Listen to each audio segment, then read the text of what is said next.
আজকে রান্না করতে করতে অনেকটাই বেলা হয়ে গেল। এখন 2টো বেজে গেছে। এই কদিন অনেক দেরি হয়ে যাচ্ছে।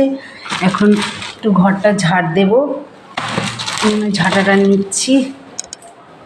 এখন অনেকটা বেলা, এখন ঘর ঝাড় দেবো, দিয়ে কখন আমি রান্না স্নান করবো জানি না। এখন চলে এসেছি ঘরটা ঝাড় দিতে।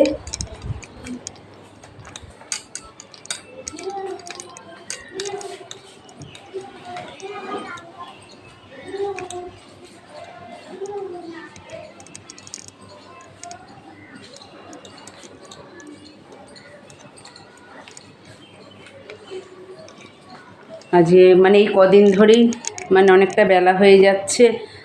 ওই কাজে দিদির খুব জ্বর হয়েছে, তো সে আসতে পারছে না। ওই জন্য রান্না ঠান্না করে বাসন টাসন মেজে আস্তে আস্তে অনেকটাই বেলা হয়ে যাচ্ছে। এখন প্রায় 3টে রোজ বেজে যাচ্ছে স্নান করে আস্তে আস্তে। এখন প্রায় 2টো 10